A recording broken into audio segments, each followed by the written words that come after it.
The most in-depth coverage of the Silver and Black as they set their sights on Las Vegas for 2020. Live from the CBS Sports Radio 1140 studios, it's Silver and Black Today.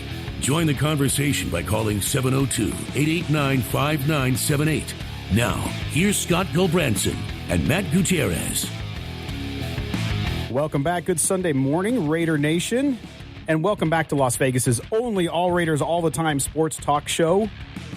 We're coming to you live, of course, from the Dollar Loan Center, don'tbebroke.com studios at CBS Sports Radio 1140, just off the Las Vegas Strip, of course, in fabulous Las Vegas, Nevada, the future home of the Raiders, of course, of the NFL Raiders. Hi, I'm your host, Scott Gulbransen, founder and publisher of silverandblacktoday.com. Today, joined by my co-host, NFL draft analyst for silverandblacktoday.com, Kelly Kriner. And we have another great show ahead. Despite being the, quote, off-season, unquote, there's still plenty to talk about, and we are going to do that today. Reminder, we are streaming today's show on the radio.com app. And trust me, if you don't already have this app, you're missing out.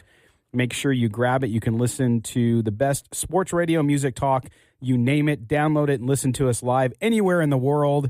We are also back live on video today, so make sure you do that as well.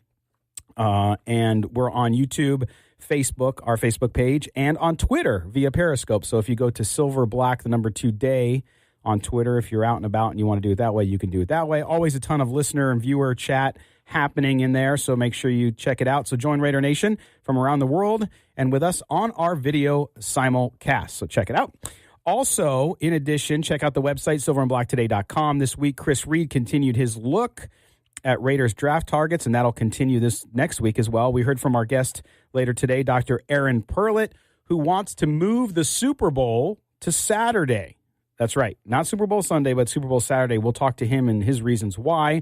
And Kelly introduced us, we're going to talk about this later this hour, to the Alliance of American Football League, which opened up their season and their existence yesterday. Make sure you bookmark and read silverandblacktoday.com. All right, so let's get started with some other information and tell you about what's going to be on today's show so that you're not lost, right? Okay, so we're here. Where the heck are the Raiders playing in 2019? With a deadline by the NFL looming this coming week. Here's the latest reports out of San Francisco last week into early this week had the Raiders in agreement with the folks at Oracle Park, home of the San Francisco Giants, to play there. Then the 49ers apparently said, no, you can't play. It's our rights in that area. They said, not in our backyard. Then the talented beat writer Michael Gilkin, of course, of the local Las Vegas Review-Journal, reported and talked to Scott McKibben of the Oakland Coliseum Authority and said, hey, the offer for $7.5 million rent is still there. And we're going to bring Scott McKibben on in the next segment. He's going to tell us where they're at exactly with the Raiders from the authority board. So make sure you check it out, and that'll be after the first break. But we still don't know where they're going to play. Also this hour, we're your daddies. That's right. Football's not over. That we have yesterday, Alliance of American Football. We're going to talk about that. Interesting rules and its role perhaps in becoming the de facto developmental league for the Big Brother NFL. I watched it. The entire San Diego-San Antonio game, and Kelly and I will tell you about that thoughts and read Kelly's story up on silverandblacktoday.com for primer. What do you think about it? Call us 702-889-5978 is the phone number for you to join in and talk with us here on Silver and Black Today. Then we will kick off the second hour with, where's that? Oh, there it is. With the Super Bowl. Should we move it to Saturday? And Kelly, we've talked about this, and we're going to obviously talk about it with Aaron when he comes on. But Kelly, Super Bowl Saturday. I mean, he makes some good arguments. I know you don't agree, and we're going to talk about that. But no, just a flat no, right? No. Okay, all right. So we have that, and we're going to talk to Aaron Perlut about that, about Super Bowl Saturday. He makes an economic argument for it. Kelly doesn't agree, as he just mentioned, and he'll chime in an interesting conversation with a great guest. You don't want to miss him. He will make you laugh, trust me. Aaron is part of the Underbelly podcast with former NFL quarterback Jamie Martin. Also, he is the founder of the American Mustache Institute. Yes, that is a real thing. We'll talk about that as well. Then senior NFL analyst Mike Renner from Pro Football Focus will be with us. He laid out his latest mock draft after the Super Bowl, including where he sees the Raiders going come April as the league convenes for its amateur draft in Nashville. Does he see Mayock and Gruden? Does he see them going all defense, or does he see them perhaps mixing it up if the right player is there, especially an offensive player that they could need because they need a little bit of everything? Renner will tell you. Then we'll talk Raiders roster, what free agents, what rookies, what should you start studying as the movement in the NFL offseason gets underway and starts heating up over the next couple of weeks going towards the Combine. We'll close the show with Kelly's Corner. He's got some interesting conversation there. There you have it, Raider Nation. You're up to date. We've set topics on the table. It's now time for you to join in. 702-889-5978 is the phone number if you want to be heard. And you can be heard here on our show. We want you to tell us what you think and actually just tell us how you're dealing with the quote-unquote off-season. And Kelly, let's start with the Super Bowl. Okay, so we haven't been on since last week, since we were live for the Super Bowl at the D, Las Vegas, for their big game bash last week. But Kelly, the game itself, not great. That's being nice, right? I mean, I didn't mind it. I mean, it wasn't, like, exciting, but it was, if you like defensive football, if you like two defenses making great plays, hey, that was right up your alley. Personally, I didn't like it because Sony Michel can't catch a football. Yeah, I'm taking that to my grave. That certainly has to do with gaming. Yeah. But Patriots win again. How do you feel about the Patriots winning yet again, Kelly? Oh, when the Patriots win, everybody loses. It's just a little piece of your soul dies every time. You know what? It's funny. Did you see the picture of Tom Brady with his daughter? I did. I saw that. I'm like, for like a second, I'm like, okay, that's kind of, you can't beat something like that. He's sharing. Then I'm like, no, screw that. It's the Patriots. I'm tired of seeing them win. But see, here's the thing, and I know Raider fans, since we're a Raider show, aren't going to like me saying this. And I'm not here to say that the Patriots have never cheated, because I know that not to be true because they got in trouble for it. But people who get so angry because of, and I don't like Tom Brady, I don't like the Patriots. Plain and simple. I was rooting the other way, too, not just because of betting, but because I didn't want them to win again. But it's hard to argue. Okay, if you cheated, sure, you got caught, whatever. How many times did you cheat and not get caught? How many times do people on other teams cheat and not get caught? I don't know. Excuse me. The reality is 9 Super Bowls, okay? 6 rings. You can't deny, first of all, number one, Bill Belichick's the best coach that ever walked the earth. Yeah. Oh, yeah. Any disagreement on that? No. And that was always the argument I used to have back when I was in Indiana. It was like, do you want Brady or Manning? And I'm like, well, if I get Bill Belichick, I'll take anybody. Yeah, give me Tom Savage and Belichick. He'll find a way to get me to the playoffs. Right, and he's got the ability to get the most out of players, and that's what to me is amazing. And then when it comes to Brady, do I think he physically has the best attributes and talent of any quarterback to play the game? Absolutely not. I think there's quarterbacks that have been better who didn't even win one Super Bowl. But when you have a quarterback who has won 6 Super Bowls, to argue that they don't deserve any credit for that, or that they don't deserve some of the talk of being one of the greatest of all time, because I think being the greatest of all time is a mixture of what you do individually, but also what you do for your team. So when you win 6 Super Bowls, sorry, he's one of the greatest of all times. Dislike the guy immensely, but I think that Raider fans have their special reason for hating the Patriots, and I don't disagree with it. They were on the worst call ever, although we can talk about that another time, Kelly, because you have another theory on that. But the other issue, though, is, look, you got to just give credit. You can still hate them. I hate the Yankees. I hate the Yankees with a passion. The best Padres team that ever existed, 98, faced one of the best Yankee teams ever and got killed. So I hate them. But I respect them. They've won 27 world championships. So what are you going to do? You can hate all you want, but you have to give credit where credit is due and have a little bit of respect for it. Yeah, and to be fair, the Patriots have only cheated on 3 of their Super Bowls. Because, if I've learned one thing from this year, PEDs work. You miss 4 games, you're healthy, you're going there, you're ready to go. Super Bowl MVP. Well, so you're thinking Tom Brady's a little false in his. No, I'm talking about Julian. Oh, Edelman now. Super Bowl. Now. Hey, he was suspended the first 4 games for PEDs. Yes, he was. So he's rested. Missed 4 games, so he's rested. Yeah. Juiced up. Bam, Super Bowl MVP. Well, and the thing is, we got a couple minutes left here before we go to the break and then hear from Scott McKibben from the Oakland Coliseum Authority. The game itself wasn't great. Of course, it was low scoring. I like defensive games myself. So I thought, actually, I wasn't that disappointed that there wasn't a ton of scoring. I know people wanted, the Chiefs versus Rams kind of game where it was all crazy scoring and 55-43 or 55-51.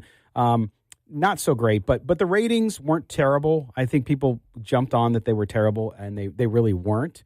I don't know. I think we in today's generation where we're bombarded by content, Kelly, we want the best of everything every time something's on, and you're just not going to get that. Yeah. If you take out the New Orleans market, the ratings actually weren't quite as bad, but that'll sink you.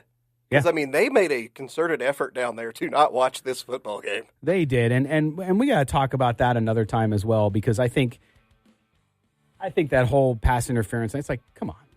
Just how do you blow a call that easy? Hey, you know what? Human beings are human beings.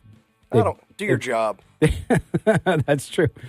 All right, well, we're going to step aside. When we come back, we're going to talk with Scott McKibben of the Oakland Coliseum Authority. Where are the Raiders? They have a $7.5 million lease option on the table. Have they talked? Have they discussed it? Where are we with where the Raiders will play in 2019? That's going to be our focus here after the break. You're listening to the Silver and Black Today here on CBS Sports Radio, 1140 a.m. in Las Vegas. CBS Sports Radio.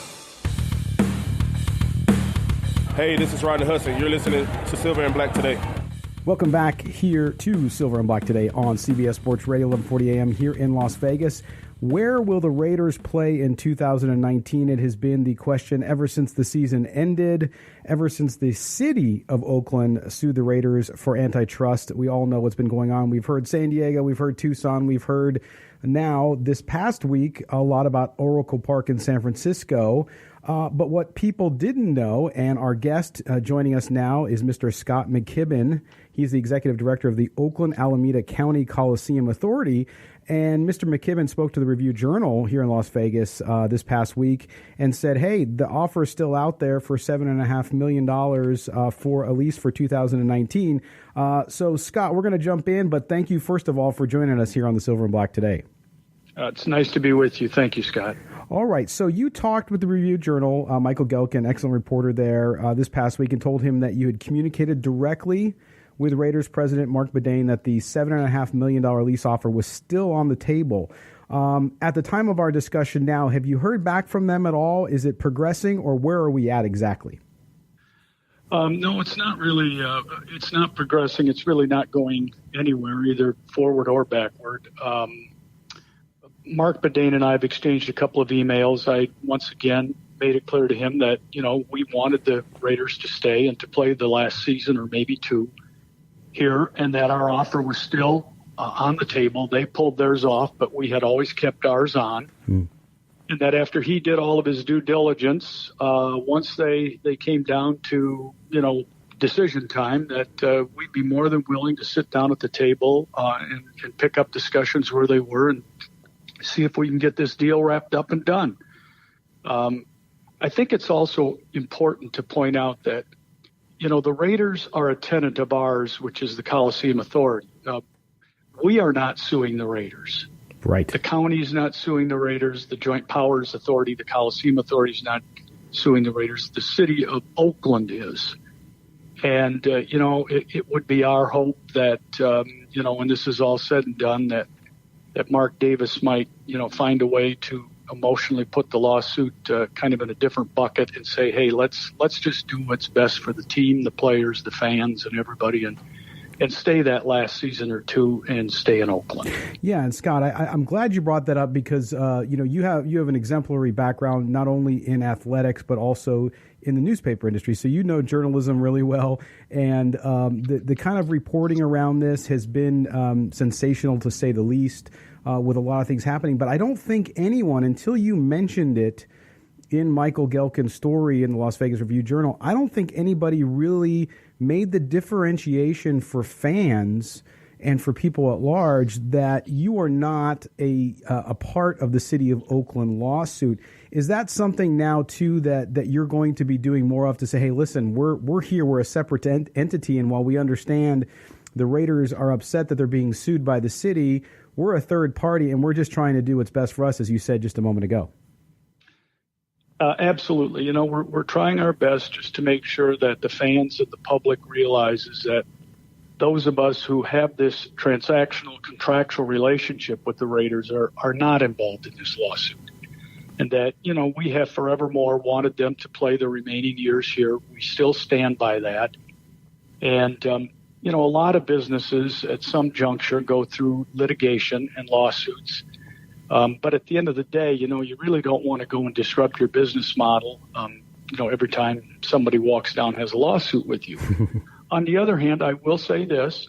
I understand Mark Davis's feelings and the emotions of it. Nobody particularly wants to be sued and then yet turn around and be a tenant at that facility. I do understand the emotions tied to this. But I would hope that when this all settles down, that maybe the emotions will be set aside and the decision will be made that, let's do what's best financially for the team, but also for the fans and for the sponsors and for the constituents that are all involved in this transaction. No doubt about it. And I think all of us, even those of us here in Las Vegas, and of course we are on the other end of the spectrum, right? We are getting a team in about a year here. We're building a new stadium, and so things are in a much different place. But at the same time, doing a Raiders show here in Las Vegas and having listeners all over Raider Nation, as you know, there's fans not only in the Bay Area but all over the country. We've always agreed that the best possible location for the Raiders until they finally move to Las Vegas is Oakland. And that's what the fans want for that definitive last season or last couple seasons. But also something you touched on really importantly, I think gets lost. Not only the Raiders organization and having employees that work, these aren't the people on the field, they're not playing football, but front office people, ticket office people, staff. They live in the Bay Area now, and so for them it's a crazy situation. But also, you mentioned jobs. I mean, the Oakland Alameda Coliseum employs a lot of folks, and to know that you're going to have that tenant and those people are going to be able to work is an even bigger deal, and I think that's lost on fans a lot of the times. Yeah, that's as I said, we have about on game day with varying tasks, anything from security to ticket takers to ushers. To concessionaires, we employ around 3,000 people on game day. So without question, to us, it's of importance related to the preservation of these jobs and for the local economy. So, as I said before, we'd like to find a way to perhaps set all this emotions aside on both sides of the issue, let the litigation rest all by itself and move on and just do a lease extension and move forward. Yeah, certainly makes all the sense in the world. And with a deadline coming here very, very quickly, Scott, I know the NFL and the Raiders must finalize a schedule shortly. But I assume the authority, should Mark Davis come back to you and Mark Bedane come back to you and say, okay, let's get this ironed out, the authority's ready to move forward should they call and you're able to say, okay, let's go. Let's just start our normal protocol, what we would do gearing up for next season, correct? That's correct. We have the lease extension. We have the terms.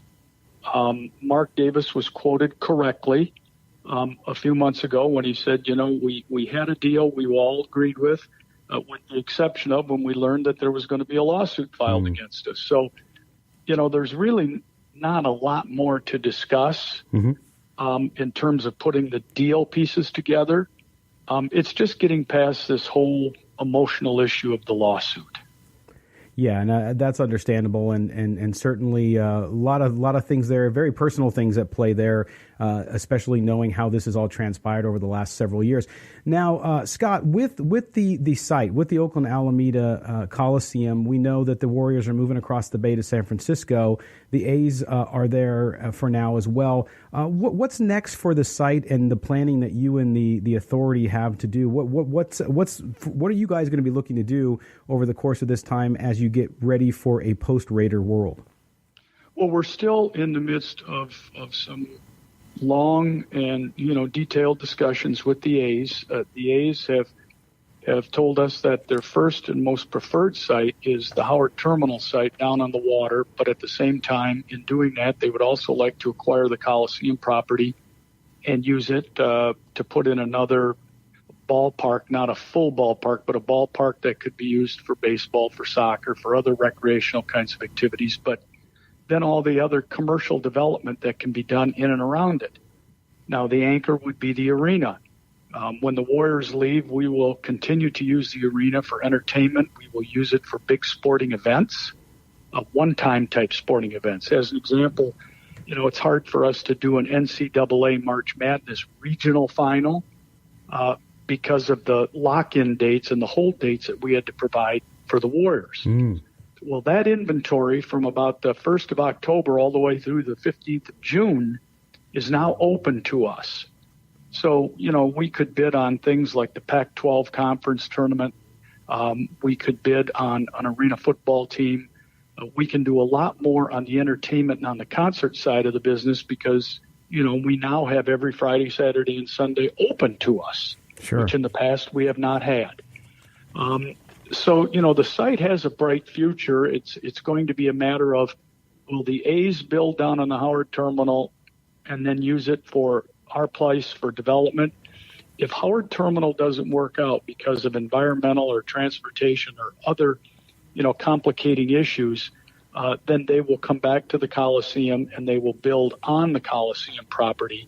And they will then do development in and around the new ballpark. Oh, that's great. Well, and I know we here in Las Vegas have a vested interest now in the Oakland A's, as our Las Vegas Aviators are officially the AAA team for the Oakland A's. So that's part of the reason I asked the question, because I know that there will be more A's fans in Las Vegas as that AAA affiliation grows. And certainly the people here in Las Vegas, I know some people in the Bay Area are not happy with us for the Raiders coming here, but we love the Bay Area. We love folks. There's a lot of folks who've relocated here as well, and we wish you nothing but luck and the best of luck moving forward. And Scott, we appreciate you taking the time to be with us today. It was nice to be with you, and thank you. All right, Scott McKibben, Executive Director of the Oakland Alameda County Coliseum Authority. All right, so there you have it, the latest on whether or not the Raiders are going to be playing in Oakland in 2019. Makes the most sense, but you never know what's going to go on, so we'll see what happens over the next few days, because they have to know by the 13th. All right, you're listening to Silver and Black today here on CBS Sports Radio, 1140 a.m. We'll be back. We'll talk a little bit more about the Raiders and 2019. Stay. The only way to take Silver and Black today with you is with the radio.com app. Download it today and search CBS Sports Radio 1140 in Las Vegas. And listen to us anytime, anywhere. That's right. Anytime, anywhere, you can take us, put us in your pocket. Yes. We can live in your pocket at least for 2 hours every Sunday. Yes. Anyway, you're back here on the Silver and Black today on CBS Sports Radio. And we just got finished talking with Scott McKibben. And Scott McKibben is from the Coliseum Authority up in Oakland, so he gave us a little bit of a background and kind of where we're at with the Raiders and the authority. Now, the one thing that he cleared up, Kelly, there too, that people I think forget a lot is that while the authority is not involved in the lawsuit, okay. So here's the key: people are like, well, and he made the point of saying, look, yeah, we're not involved, we're not suing the Raiders. Hey, we're not suing you. Come spend $7.5 million with us. But at the same time, the city of Oakland has to approve the lease if they agree to it. So even though a lot of people are out there saying, well, it shouldn't be an issue because they're not suing, it still is, because the city of Oakland, who says the city of Oakland will approve it? Because it's gotten so ugly, you just don't know what's going to happen. Yeah, that like you said, that's the thing. At this point, it's nothing's happening without the city of Oakland's blessing, which is what's And at what point does the Coliseum just be like, hey, it's $7.5 million. It's not like that we're overflowing with money in for not only the city but everything else. Just swallow your pride. This is probably going to happen whether you like it or not. Just let it go. Just 1 year. You're out. We can move on after that. But the longer you drag this on, the more chance there are that they're going to wind up somewhere else. And then you're out not only the $7.5 million, but all the other revenue that comes in for the 8 home games, 10 if you count preseason.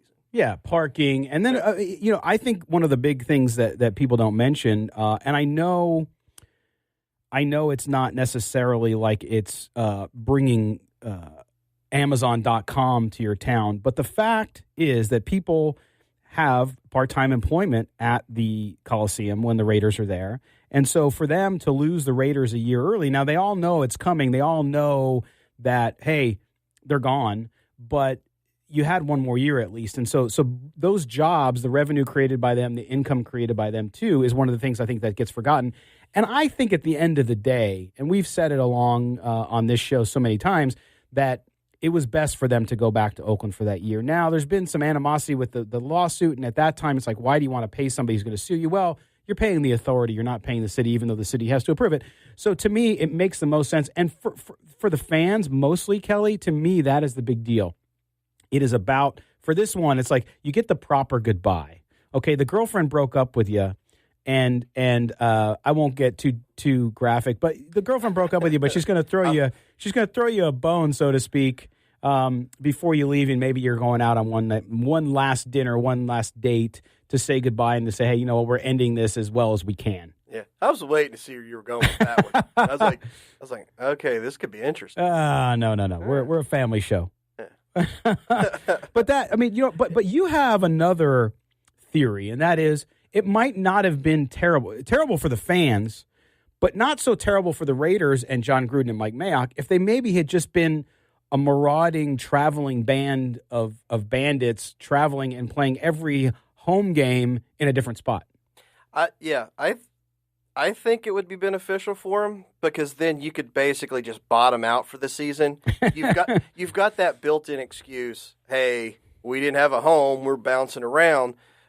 And here's the thing, the NFL, you don't see tanking like you do in the NBA and everything. And I've got a couple theories why that is. I won't get into that now. But the Raiders aren't winning a Super Bowl next year. They might. What? They might be a 6-win team if everything happens. And you know what? Being 6 wins sucks in the NFL because you want to win 1 or you want to win 15. You don't want to be in the middle, Yeah. And quarterback aside, draft picks are how you build that team. If you have the number 1 pick next year, you have your choice of anybody. You have your choice to trade down for multiple picks. That's going to be more important than a 5-win season this year. No, I think that's true. Yes, there's last year even there was all the people about tanking. I don't believe in it. I think you do the best you can. Look, their roster wasn't good enough, so they weren't going to win a lot of games anyway. And here they are at the number 4 pick. I mean, okay, yeah, you could have lost a few more games and been the number 1 pick, but I don't see any big difference other than thinking that you're going to get Nick Bosa without anybody bothering you if that's where you want to go. You don't see a big difference between the number 1 and the number 4 pick? Well, I do. It's a huge chasm. Huge difference. From a trading perspective. Well, not from a player perspective. I don't like well. Nick. Well, yes, in certain years. I'm not a big Nick Bosa guy. Great player. So you don't watch football. Gotcha.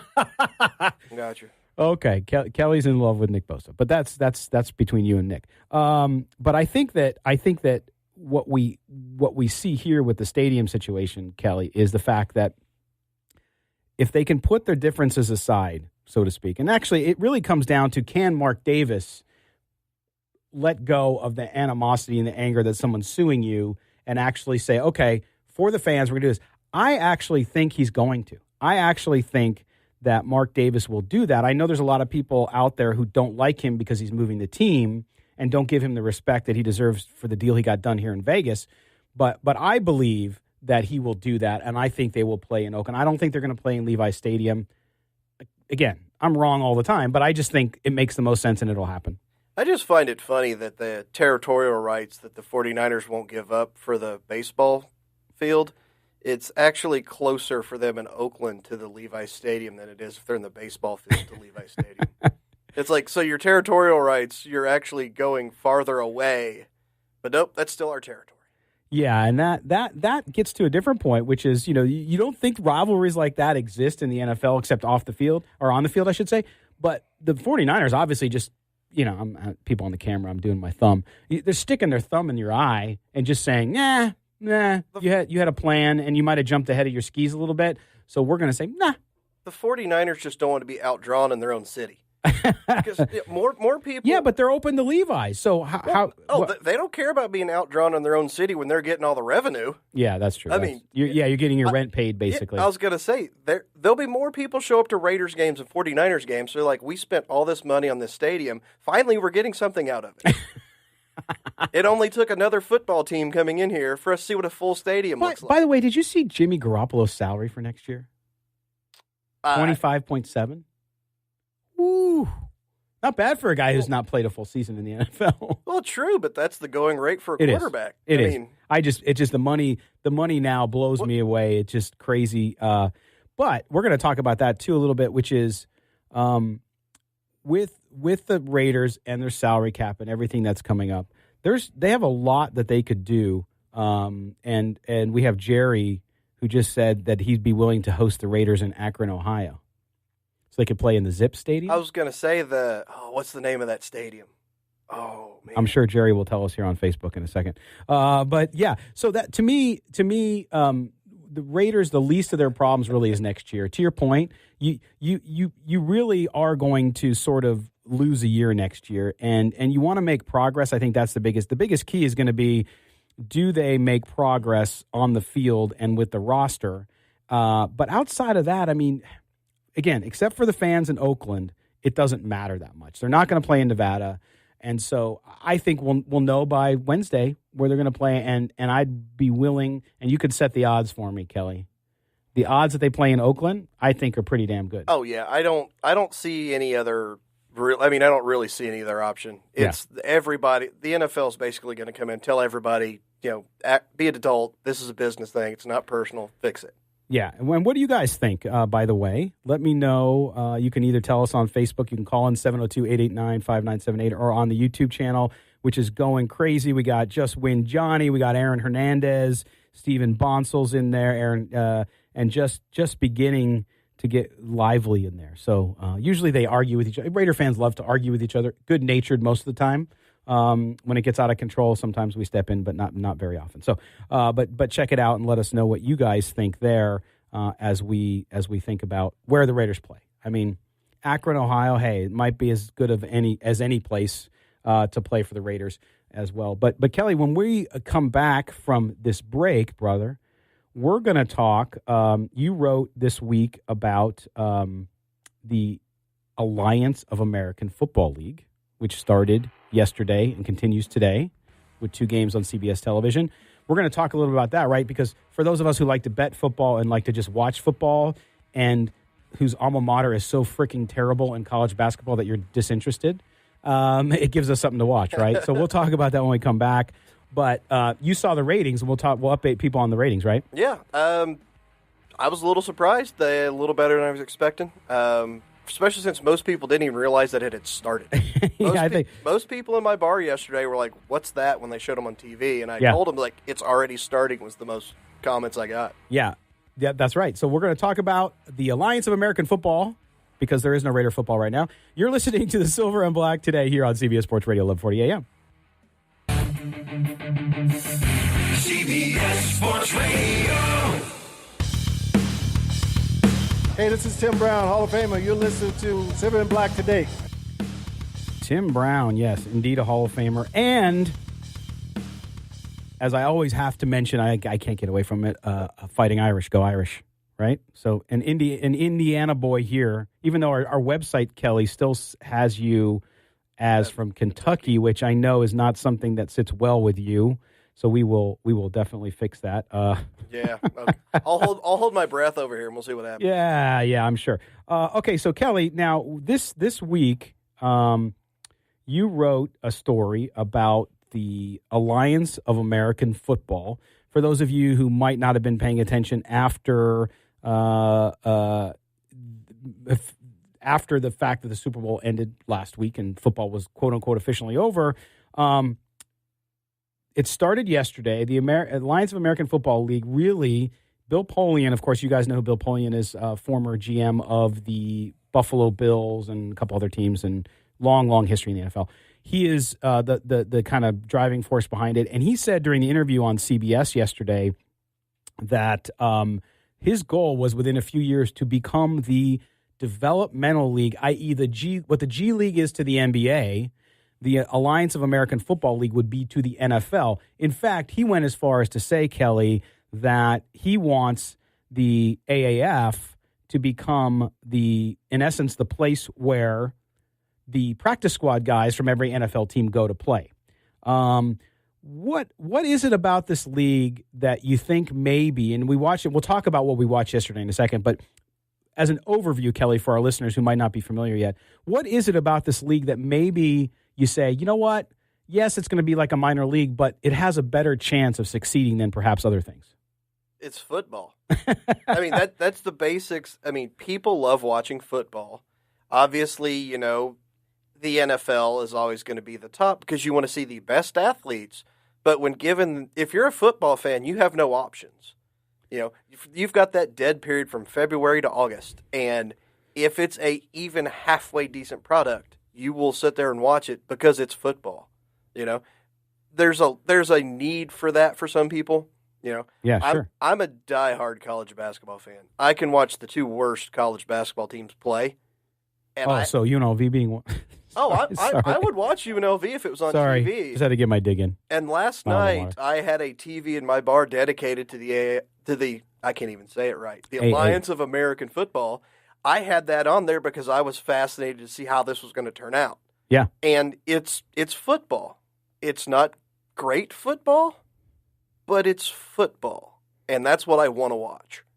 Yeah, and to me, that was it. I mean, I watched the game that we got here in Las Vegas because there is no AAF satellite feed for 4 games a week.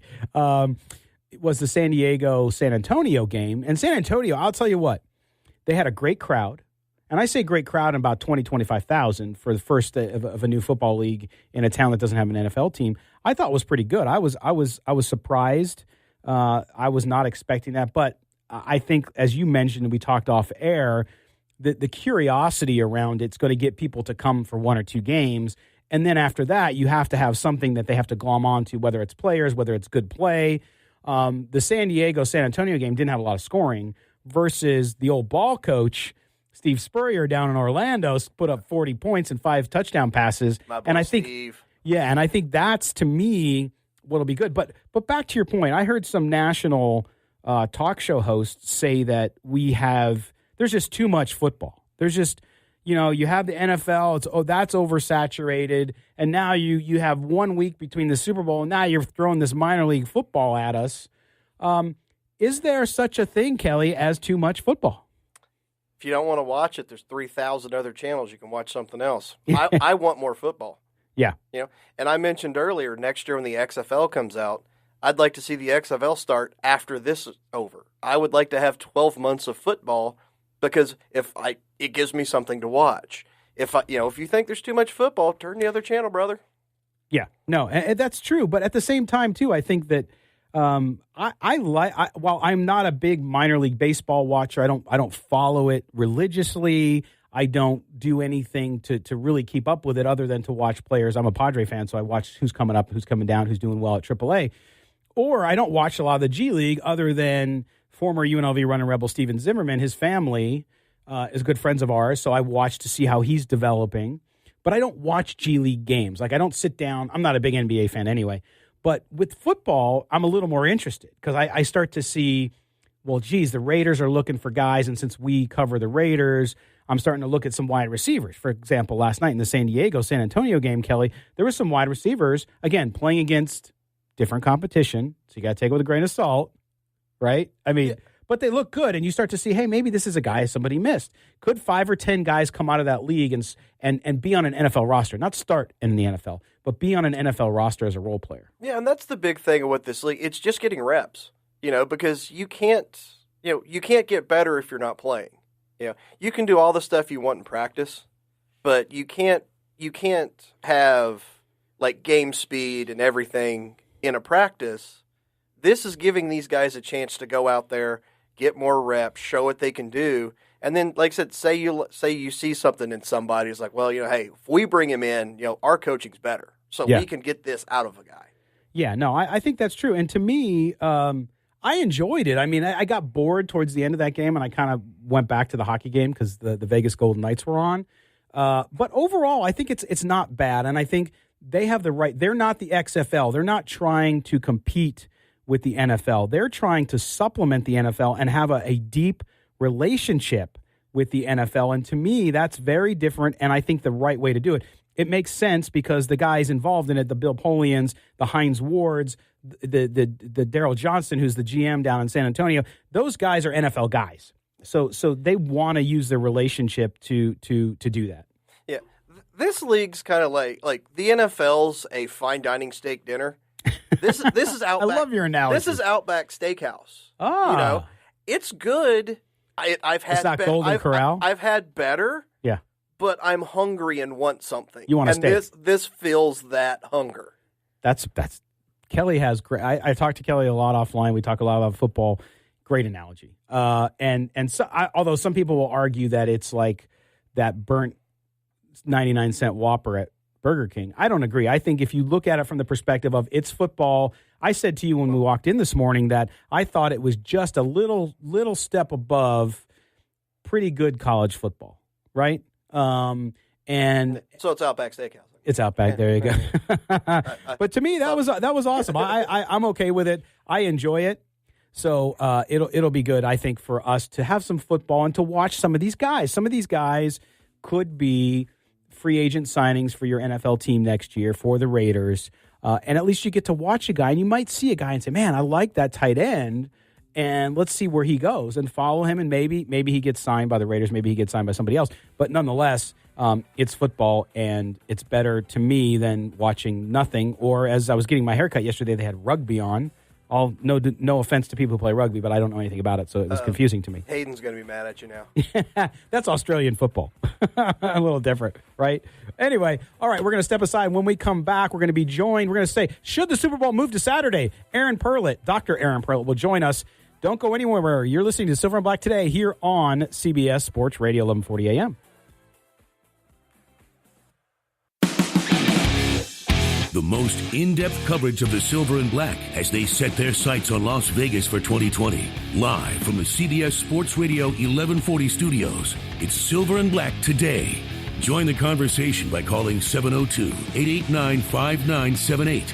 Now, here's Scott Gulbransen and Matt Gutierrez. Welcome back to Silver and Black Today here on CBS Sports Radio. Busy morning already. We heard from Scott McKibben of the Oakland Coliseum Authority. He said not much has happened yet, although we don't necessarily know what's going on behind the scenes, but that was the latest. We also talked about the Alliance of American Football League, which was an interesting conversation. We're hearing from our folks on Facebook, and Wendy had a great little take. She said, watch most of it, not as good as college football. Sorry, the players are not as revved up. That's true, too, but it's new. But I like the analogy of the steakhouse, ding, ding, Kelly. And she would say Sizzler, which I didn't even know Sizzler still existed. But that's I think that's on par. I mean, I think to me, Outback is better than Sizzler. At least I remember Sizzler from 1980. But nonetheless, Sizzler actually came up in a conversation the other day at work. Somebody brought that up, and the only thing I can think of is White Man Ketchup. We going to Sizzler. We going to Sizzler. All right. Well, we are now going to go out on the attorney Michael Troiano newsmaker line. And we're going to bring in Dr. Aaron Perlut. Dr. Perlut is part of the Underbelly podcast, a great sports and culture podcast, which you can find anywhere where you find podcasts. He hosts that with Jamie Martin, former NFL quarterback. He also, Dr. Perlut, is the founder of the American Mustache Institute. Check their stuff out. I've had involvement with the American Mustache Institute over the years. And so, but we're here to talk to Dr. Perlut today about moving the Super Bowl to Saturday. Aaron, welcome to Silver and Black Today here on CBS Sports Radio. He was there. We'll find him. Aaron, you there? Uh-oh. He might have dropped off. We'll go get him in a second. Aaron, you there, buddy? Okay. Well, we'll get back to him. But Kelly, you know, the idea that you have the Super Bowl on Sunday, it's always been that way because right, the NFL is Sunday based, but Saturday makes more sense for some people because of work and all this kind of stuff. And Aaron will have his take on it, but you don't necessarily agree. You like the Super Bowl on Sunday. Why? Well, I mean, tradition is one thing. I mean, it's always been on Sunday. Sundays are for NFL. I can't stand Thursday night football. I think it's a trash product. They need to get rid of it. I'm cool with Monday night having one game a week off there, but the NFL is Sunday. It should stay on Sunday. And I read Aaron's article. When he comes on, I'll have some. Yeah.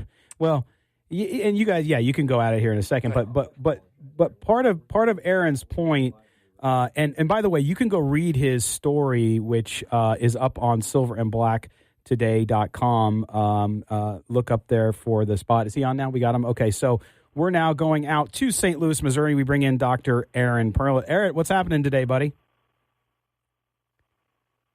Okay, now we're not getting him. David Stepanian, our engineer, is working on it. David, we're having some kind of issue with the phone line. Okay, well, we'll get back to it. But Kelly, with Aaron, and reading his article, part of what he talks about is the idea that, listen, Monday is a terrible day for workers and businesses in the United States, in that there is loss of productivity because of the Super Bowl, because everybody's out. The Super Bowl starts at 3 Western time, Pacific time. It's 6:30 on the East Coast. By the time everything's over, you go to a party, it's 10, 11 o'clock, and you've been drinking and eating all day, and that cuts into it. What about that don't you agree with? I mean, is that a good argument?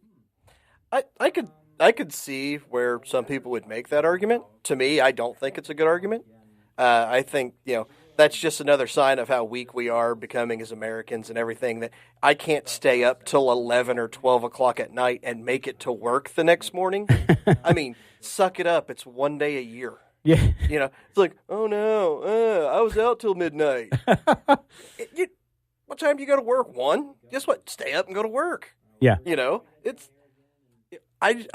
to me, I want Super Bowl Sunday. Sunday. So you like the tradition, yeah. And even though we were talking in the off the air about how baseball and tradition, which is a whole different discussion, it's interesting. We got Aaron now. You there, Aaron? Aaron, are you there? Boy, we're having trouble with the phone lines today. I can hear him. He can't hear us. David. All right. Well, we're going to work on it. And if for some reason we can't get him on, we will get him on either next segment or we'll get him on the next show. But back to your point about Sunday. I don't mind it on Sunday myself, but at the same time, I think he's got some argument there around the fiscal piece of it, which is if it really does cut into productivity, is that the business's fault? No. But if you own a small business and your employees are coming in, they're dragging ass, it's like not a good thing. So I could go either way on it. And again, I want Aaron to be able to explain because he's got all they did a white paper on it. So I'll let him. I didn't approach it from a scientific point. I like it in Vegas because it extends people's stay. It's good for us here because people tend to stay till Monday. And that's the other thing we talk about, the economics about, Saturday night, more people will be going to games. You'll be buying more stuff. Well, no, because now you're cutting out Saturday, which is a big Saturday's a big night for everybody anyway. So you're cutting into the normal Saturday, which is good for people. Sunday adds another day of revenue for bars, restaurants. That's true. Here in Vegas, hotels. So, instead of cutting out what's already a normal busy night for a lot of places, Yeah. you're adding an extra night that week. Aaron, you with us, brother? Aaron, you there? Holy moly. All right, well, we'll get that figured out. I can hear Aaron. He can't hear us. David? Okay. I don't know what's going on there. But anyway, we'll figure it out. Yes, for Las Vegas, it's a very different situation. I mean, I think we look at it selfishly and think about it, but it's not something that we definitely have to change because we like extending weekends here. They make Friday, Saturday is always going to be busy in Vegas. We have everybody come up from Los Angeles, so we're used to that piece of it. But the reason I like it too, though, is I do like the fact that if you moved it to Saturday, Kelly, then what you're able to do is you're able to really build, I think, more events around it where some businesses just don't do it, and it allows you actually a day after as well to do some things which might allow you to be creative with not only television content and other things like that, but it will allow you to just get people a little more focused on it, don't you think? Well, see, I would actually say the opposite because if you do it on Saturday, you're cutting out a day to do events. True. Because it's like I said, Yeah. Saturday night events and stuff, like people go out, people do everything on Saturday already. Sunday's the day where usually nobody does anything. So the NFL audience, they want those people at home watching the game. Yeah, and we're gonna move Aaron to later in the show. We have Michael Renner from Pro Football Focus coming up after the next break, and then so we'll try to get Aaron on right after the bottom of the hour as we work on our technical issues here at CBS Sports Radio 1140. So we'll do that. So don't go anywhere. We're going to have this discussion more. Carl on YouTube. Aaron's a little hard to hear. Yeah, because you can't hear it. Thanks, buddy. I appreciate it. When stuff goes bad, it goes bad. It just happens. Hey, we're live radio, and we'll do it live. That's right. And poor David's over there going nuts trying to figure it out. He's a pro. He's trying to do what he's doing. So, but yeah, I mean, I think too that when you look at the Super Bowl and what's happening, you go back to the argument of the week in between. They have the Pro Bowl the week in between and all that kind of stuff. So you have that buildup. I think that's brilliant, and I think you need to continue that. Some people have said, let's move from having the week off to going right from the championship game right into the Super Bowl. I don't think so. The business behind it now is so large, that will never change. Now, the other thing has been that Roger Goodell has said that he will not change it to Sunday, that they agree with your point of view, which is it's tradition. We kind of like it that way. We're accustomed to that. And he threw in the extra day on Saturday, helps them with some events and things like that. So especially when you're bringing in big corporate sponsors, you have all those pre-parties. And I went to those when they were in Indy, the Giants and the Patriots, and I got to see all that. And it was a full, I was gone from 10 a.m. until midnight going to all these different events. So to me, it makes a lot of sense. But we'll get his argument down at the bottom of the hour. What did you find? I thought, again, with the Super Bowl this year, the commercials, I think that's over. I think the commercial thing has jumped the shark. The PR before the Super Bowl is bigger than the commercials themselves. Yeah, I agree with that. I did like this year how they didn't leak the commercials like you've seen in the past. Like 5, 6. Oh, there he is. I hear Aaron. Can you hear us, Aaron? But it's still silent on my end. Okay, so completely he can't hear silent. Okay, please turn him down. Thank you. We'll get him at the bottom of the hour. We'll take care of it during the break. So, they didn't leak out. They didn't leak them, so you still got to see some of the commercials and things like that. I mean, it's not quite the big event that it used to be, but it's still fun to see what they're throwing out there because you're paying $5 million for 30 seconds. Yeah. I want to, my favorite Super Bowl commercial of all time was E-Trade one year. They had two old guys in flannels and overalls sitting there with a monkey in flannel and overalls jumping up and down, clapping his hands. And it just said, and for like 15 seconds or whatever, it says, we just wasted $3 million or whatever. Yeah. That was the E-Trade commercial. I will always remember that commercial. Yeah. And to me now, it's just, people are so distracted. We watched part of the game together on Sunday. And we had our phones, and you're watching TV, you're talking to people. There's so much going on now. I just don't think the commercials have enough oomph to capture people's attention anymore. So we'll see. All right, well, we're going to step aside. We'll work on our technical issues and try to get Aaron on after the bottom of the hour. Next is Mike Renner. He's an NFL analyst at Pro Football Focus. He's going to talk to us about his latest mock draft, which you can find on Pro Football Focus. You're listening to the Silver and Black Today here on CBS Sports Radio, 1140 a.m. CBS Sports Radio. This is Silver and Black Today, live on CBS Sports Radio 1140. Here's your host, Scott Gulbransen. Welcome back here to the Silver and Black Today here on CBS Sports Radio 1140 a.m. We go out now on the attorney Michael Troiano Newsmaker line, and we're joined by senior analyst from Pro Football Focus, Mike Renner. Mike released his post-Super Bowl 2019 NFL mock draft just a few days ago. Michael, thanks for coming on the Silver and Black Today. For sure. Thanks for having me. All right. Okay, so let's jump right in. Of course, Raider fans want to know what folks think they will do. And a reminder, you put it right at the top of your story, Mike, that says, listen, this is not what I would do, but this is what I think teams will do based on how things fall. So let's start with the first four picks here, which include the Raiders. You still have Nick Bosa from Ohio State going first to the Cardinals, despite all the Cardinals' needs. What is it about Bosa, his talent, and the needs that they have down in Phoenix where you think that the Cardinals are going to go that direction? Well, I mean, Bosa just is the most accomplished, and I don't want to say the surest thing. There's no real sure things in the NFL draft, but just the most productive pass rusher in college football over his 3 years there. He was, in our data and our, tracking of win percentages and how often guys beat offensive linemen, he had a better win percentage as a true freshman than some guys who are going to be drafted in the first round of this upcoming draft had this past season. He was just that good that early on in his career. Has even gotten better as the seasons have gone along, had the highest win percentage as a sophomore and as a junior in all of college football. So he just is as good as it gets, and I don't think you can just pass over that just because of maybe scheme fit or other need. There's so many needs on the Cardinals. Might as well go with that guy. Might as well get the best guy there, right? Is there another guy that you could see them perhaps, and this is just, of course, we're just guessing at this point, but if it wasn't Joey Bosa, if you're the Cardinals, who's the next guy you would grab? So that's the thing. There are three, in my opinion, real blue chip players in this draft that, again, there's no sure things, but I'd bet money on these guys being not just good players at the NFL level, but elite sort of players.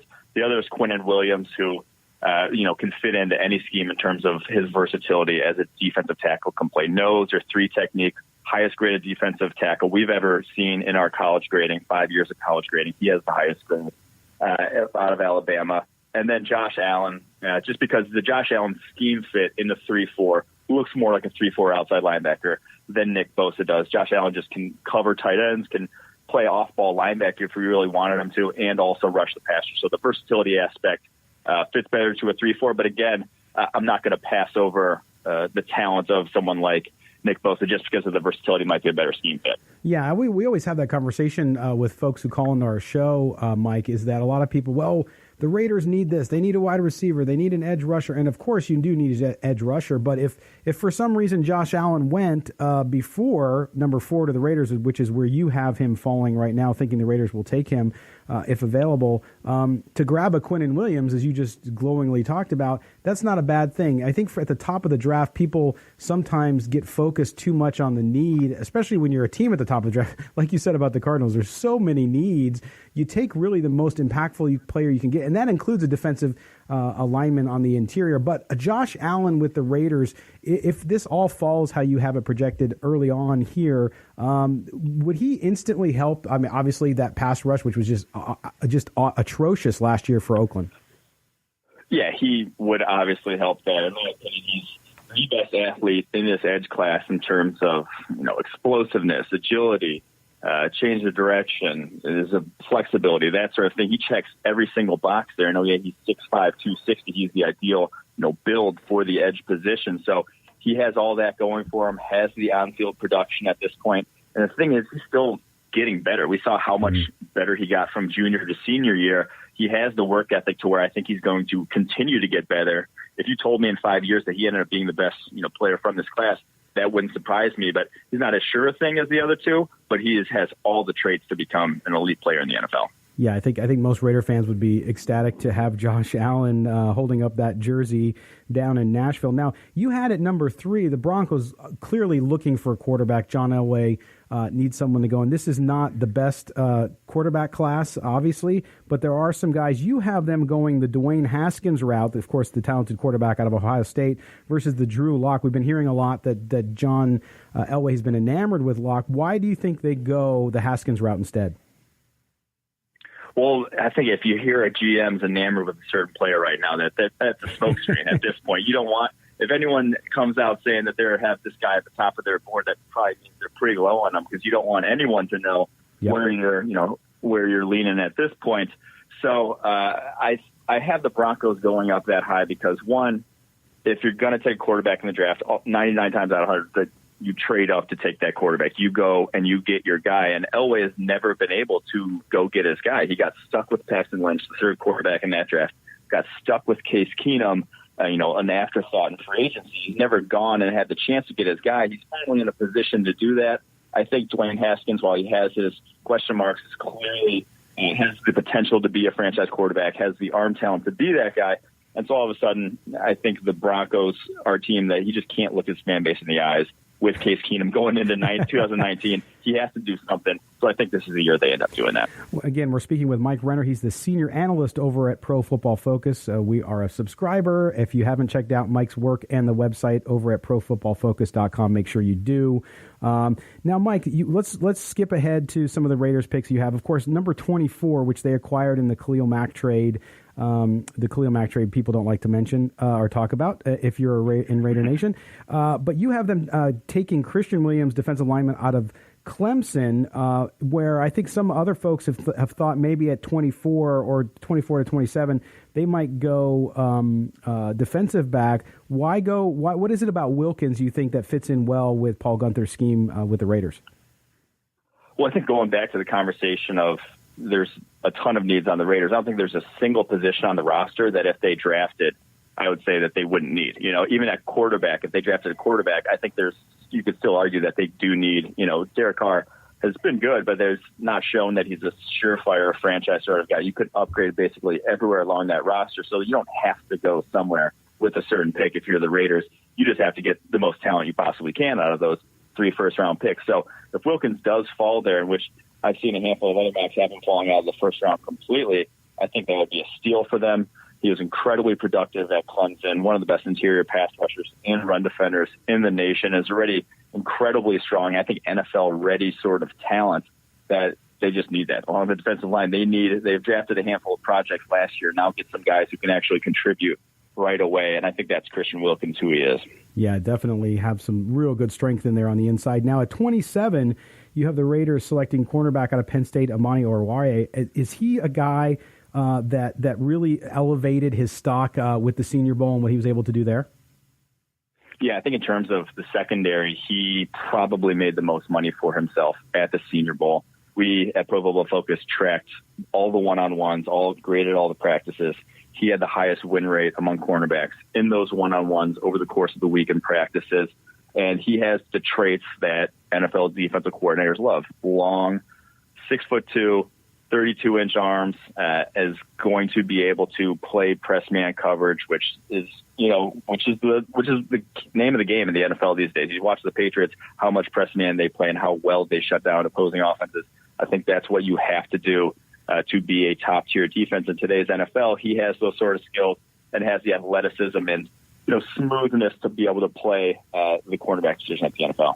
Yeah, no, definitely talented player. I loved watching him in the Senior Bowl, and of course throughout the week, watching and hearing things about him in practice too. Because clearly, that's not the Senior Bowl is not just the game; it's all of the other things you're able to see. And of course, the Raiders had the leg up, being able to coach in the game. Now, if we look at this draft, Mike, I think some fans, when they look at the draft, focus on the first 2 rounds, of course. In this draft, what's the biggest strength from a position standpoint, from an athlete standpoint in this draft, and perhaps what is it weakest in when you look at those first 2 or 3 rounds? So I think it's strongest defensive line, obviously, but the thing is, I think it's strong in terms of they're all going to go early. I think half the first round could feasibly end up being defensive linemen, but then after that, I'm not sure second, third round you're going to get much value just because the top end is so rich that I think they're all going to go fairly early. After that, though, I think the wide receiver class is very strong in terms of the value you're going to get. End of the first round, early, late second round. I think that's where a ton of value you'll see. I think a lot of guys who would be drafted in the second and third round can step in and be quality starters immediately from this draft. So I really like the depth at the wide receiver position. And I think offensive tackle actually is pretty deep as well. I know the Raiders sort of, shot their shot last year at that position, but I don't think you never have too much talent at the offensive tackle position because of injuries and how important it is in the NFL. When you look at this draft, and you look at the way the Raiders are set up, clearly with 3 picks in the first round, tell people, because a lot of Raider fans are saying, well, if we trade this, trade that. How often are we seeing trades now in the last several years in the first round where you see a team really jump up or move down to get more value in the first round? So you saw last year 7 first-round trades last season, and basically if a team wants a quarterback, and I think there's going to be a handful of teams that want quarterbacks, they trade up for him. The only quarterback drafted in the last 3 years that a team did not trade up for was Baker Mayfield, and they couldn't trade up for him. They already had the number 1 overall pick. So right. Teams are going to trade up and go get their QBs, and so I do think we're going to see a ton of trades. And if you're the Raiders, I don't want to say that they have to start moving back, but I think that you just have so many needs. You have such a talent-bereft roster, as we saw why they're drafting in the top 5, that you can flip those 3 first-round picks into maybe 6 picks, and all of a sudden you have, can completely rebuild your roster. You don't need to knock 1 pick out of the park. You don't have to draft a Quinnen Williams. If you can draft, multiple successful defensive linemen or multiple linebackers, that sort of thing that can come in and start right away, I think that can give you more impact than, just 1 Khalil Mack or 1 Amari Cooper that can replace those guys. Get a handful. So I think they're in a good position with all these draft picks to create more and just build a roster at this point. Well, and especially if you look at it, Mike, the Giants need a quarterback. Obviously, you had them selecting Drew Lock at 6, and then the Redskins going with Kyler Murray, if he indeed plays football, at number 9. And so you could see the Raiders very easily just moving down a couple spots, but yet getting some value in those picks. So it'll be really interesting. We'll have to have you on from time to time, and then as we get closer to draft day, obviously. So we thank you for coming on, and we make sure you check out Mike Renner over on Pro Football Focus. Thanks, Mike. For sure. Thanks for having me. All right, that's Mike Renner from ProFootballFocus.com. We'll be back here on the Silver and Black today, right after this message. Don't go anywhere. This is Cliff Branch, former of the Oakland Raiders, 3-time Super Bowl champ, 4-time Pro Bowl, and you listen to the Silver and Black Show. Oh, don't get me started. Cliff Branch should be in the Hall of Fame. There's no question. No one can question that. I'm sorry if you do. You're ignorant. But anyway, you go think ahead. He's better than Julian Edelman? Yes. Yes, I do. And thank you for bringing that up, because you know what? The talk about Edelman, as great of a game as he had, and he's a good receiver, don't get me wrong, it's a little premature in my view. All right, we have gotten the technical issues worked out with the phones, thanks to our crack engineer, who maybe, are you on crack? Is that what the problem was? I don't know. No, he's okay.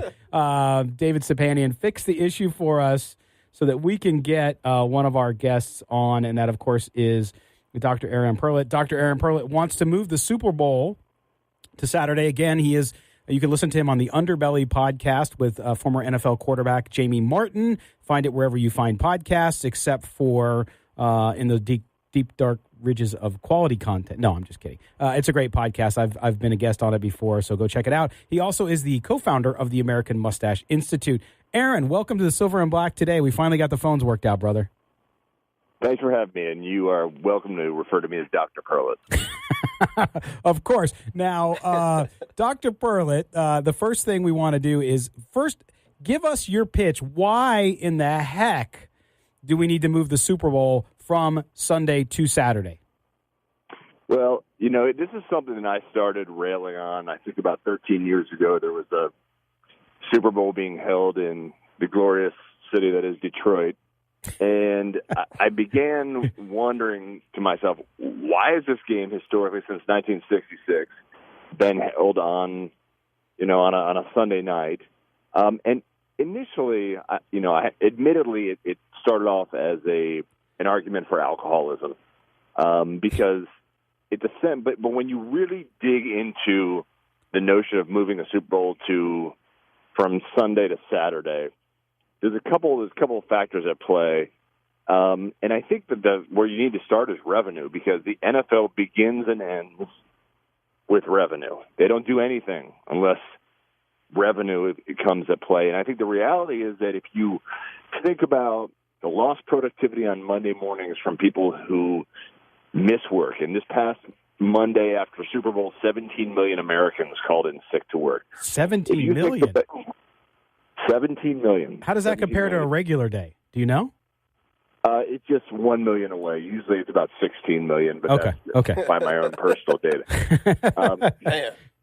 But then I think also the other big thing is that, when you talk to non-sports fans, there's the casual sports fans, there's the hardcore sports fans, and then there's the non-sports fans. And, there are people, I believe 39 million Americans watch or 39% of U.S. households are watching the Super Bowl. But you think of non-sports fans, and Super Bowl parties have become events. And the Super Bowl in and of itself has gone beyond simply just being the premier sports event in the U.S. calendar.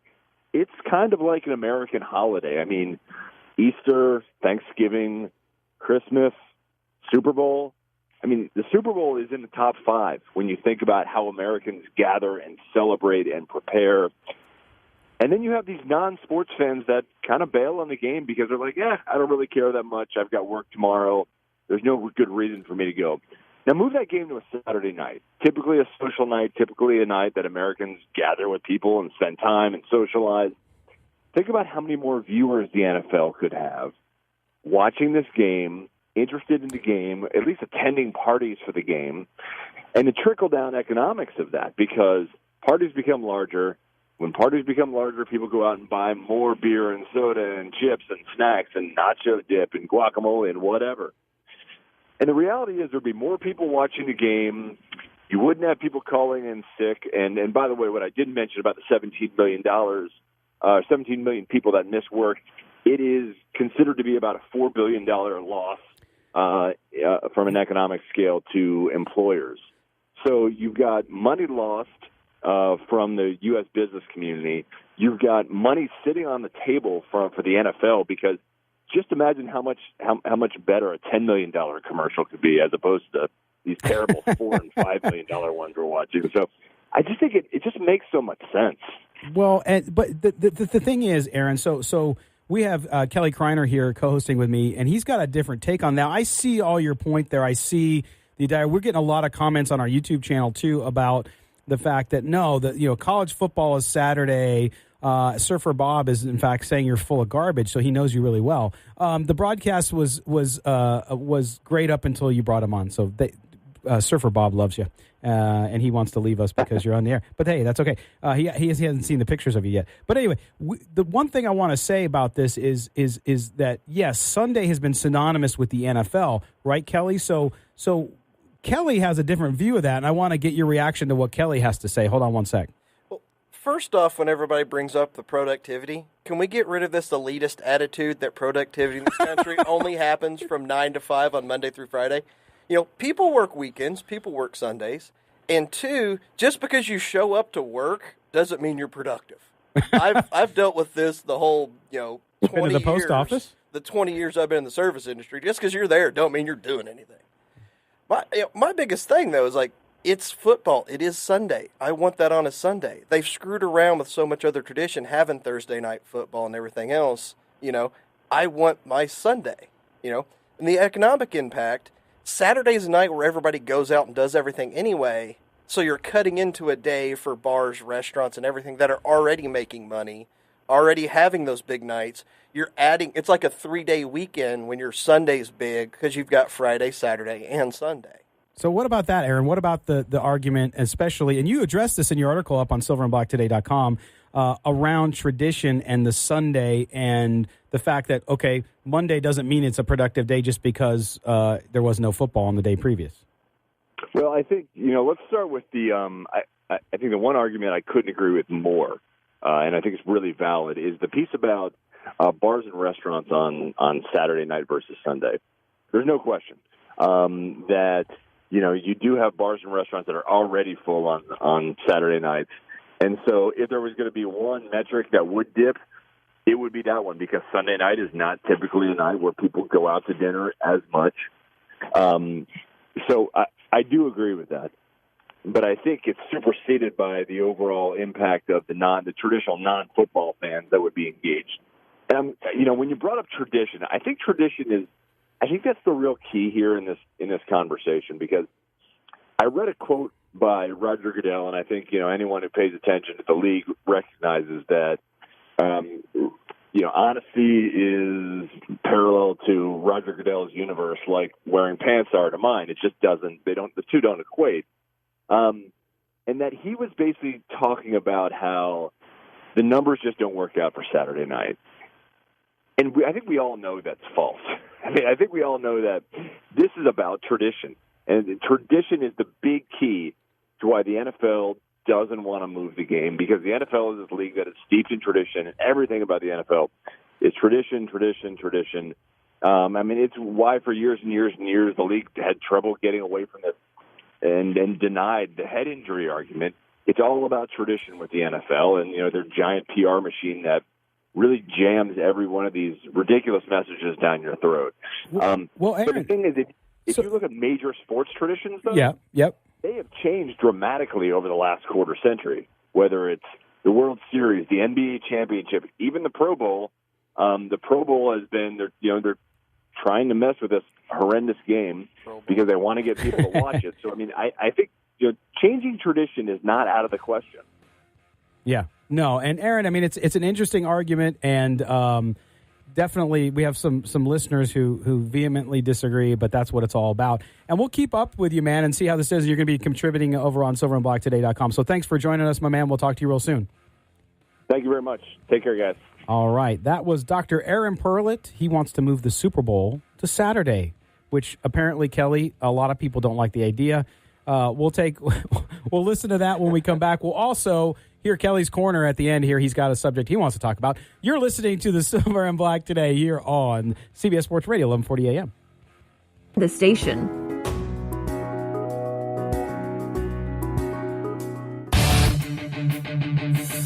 CBS Sports Radio. Help us talk the Silver and Black. Call us at 702-889-5978. Here's Matt Gutierrez and your host, Scott Gulbransen, on CBS Sports Radio, 1140 a.m. All right, welcome back, everybody, to Silver and Black today here on CBS Sports Radio, 1140 a.m. Coming from the Dollar Loan Center, don'tbebroke.com studios. Our last segment of this Sunday, the first Sunday without NFL football. We still have football. We talked about the Alliance of American Football earlier in the show if you missed it. By the way, you can catch the entire show. We'll have the archived version of this show up on our website this afternoon, and we tweet that out, and so do that. Also, we had some graphical and some typos with Scott McKibben's name, so we're getting lots of reminders. Thank you. We are human. We do make mistakes, but thank you. I love Raider Nation because they always let you know when you've made a mistake, and that is very much appreciated. That's why I love them so much. So, yes, so we have that. And also, a lot of people, I think the Super Bowl to Saturday discussion, to me, it's always interesting because Aaron had a serious side to what he was saying, but it's also tongue-in-cheek. I think a lot of people don't think of it as tongue-in-cheek, and then they get all worked up about it, and had a guy who doesn't want to listen to the show anymore because the guy, he said he's so ignorant. Okay, hey, there's lots of content out there. Enjoy yourself. Kelly, but you have, before we get off the Super Bowl to Saturday thing, you have a good idea on how we can fix that without moving the Super Bowl to Saturday. Yeah, it's like I said, I want to keep the Super Bowl on Saturday. If everybody wants that extra day off. If I'm Roger Goodell in the NFL, I just go to Congress and have them move President's Day to the first Friday instead of the first Monday instead of the third Monday of the year. Then I just put my schedule around that. Because, it's an easy fix. You know exactly what day that's going to be on 21 weeks before you start the season. They've moved it once before. I think it was 1970. It went from the 22nd, which was Washington's birthday, to just the third Monday because they wanted more 3-day weekends for government workers. Themselves. You're still getting a 3-day weekend. Yeah. And it's after the Super Bowl. So, to me, that's an easy fix. It makes sense. It just takes an act of Congress. That just assumes Congress would actually be working and not shut down and all that stuff. But that's a whole different discussion for KXNT, which is our talk and political station. But, Kelly, this is your time, Kelly's Corner. What do you got for us today? we just finished talking about the tradition of football and changing some traditions. There's one that I think the NFL would probably, well, the teams in the NFL for sure might want to look at and consider. And, the Raiders have like one major free agent. In my opinion, they have like one major free agent that they have to look at, and that's Jared Cook. And I'm thinking, what about if that decision was made a little easier for them? If the NFL would move the draft up a few weeks and then have free agency after the draft. The Raiders, 3 first-round draft picks, early second-round draft pick. Say a tight end that they really like falls to them in the first or second round. Or say they like Dax Raymond, they grab him in the 4th. Now they no longer have to really decide, is Jared Cook, are we giving this guy $10 million for 2 or 3 years? There's always a player in the draft that slides that shouldn't. There's always a team that's grabbing somebody that they didn't know they were going to get. I think this could be big in roster building for the teams because free agencies where the mistakes that really hit you or hurt a team because so much of your salary cap goes into the hiring. Yeah, you make one bad decision there. Now it makes all the sense in the world, and I don't disagree at all. Although there's one big thing that would prevent that, and that, of course, is a organization that begins with a U. Yeah, the Players Union, I could see where they would fight this because you've got your veterans that are going out there trying to get that free agent money, trying not to get cut, trying to stay on there. If a team has a chance to replace you with somebody younger and cheaper, they always will. And by having the draft first, teams they'll have a more idea of who they can cut, who they can keep, and I think it will end up costing veterans a lot more. It'll cost veterans more jobs because, especially when money's involved, you can talk yourself into a 6th or 7th round guy instead of a backup linebacker, a backup lineman. The NFL team can consider this a lot easier. If you don't know you're going to get that guy in free agency, you're going to sign that guy. Well, we need this here. We might not be able to get it. Just give him a 2-year deal. Give him a 1-year deal. But those guys are the ones that are going to get lost in the shuffle. Yeah, there's no doubt about that. I like it too because I think for an NFL team to know going into the draft specific needs, and then so we need a tight end. You're using the Raiders situation. You have Jared Cook as a free agent. We need a tight end because we need a young tight end because you have to develop talent even if you're going to sign a guy. But if I draft a kid and then I go to negotiate with Jared Cook and Jared Cook just won't play ball with us, and again, I'm not saying that they won't sign him or that they shouldn't sign him. I'm just using this as a hypothetical. If I can't get him, then at least I know I have young talent coming in and I save the dollars and it changes what I'm going to do in free agency. I might say, Jared Cook, I might give him $8 million, but that $10 million, the extra $2 million, I can't because I need to do this. I just drafted a tight end, so I'm going to use the rest of that to go out and get a veteran tight end, maybe as a backup, whatever it may be. So to me, the scenarios, the point is though, will either side blink and allow them because they look at it as an advantage to management, they look at it as an advantage to the players. Per your point about the union, I just don't know if they can ever come to an agreement on that. Now. The new collective bargaining agreement is going to come up next year, so maybe it's time to talk about it. Another side of that too, on the team side, say a guy falls that you weren't expecting. Say you kill this draft and you're like, wow, we got our 3 biggest holes here or whatever. We're one piece away. You can overpay. You might overpay for that free agent. Mm-hmm. So it might be good for the players because you got 2 or 3 people fighting for it. And it's like, well. We need DeMarcus Lawrence. That's all we need. We're going to overpay for him. Or we want Jadeveon Clowney. He's the last piece for this. We're going to overpay for him. Because we got these guys in the draft, we shored up the other spots. We can go bigger on one. So, there are benefits to both sides on it. Yeah, no doubt. I think that's the thing. It'll be interesting. I think with the collective bargaining agreement coming up for 2020, you're going to have issues like this, free agency and the such. You're also going to have marijuana because marijuana is now legalized and people are using it medicinally. Because I had one NFL executive tell me that they believe fully that there will be some sort of exemption for marijuana. I don't know what the parameters will be, but certainly it'll come up. And so it'll be an interesting year, right? Yeah, I was getting ready to say that's going to be a sticking point. How much revenue will the players give up to get marijuana off the banned substance list? Because that's what it's going to be. I mean, the owners will be like, "Listen, we'll put that on there, but we want X. We want this." It's always negotiation.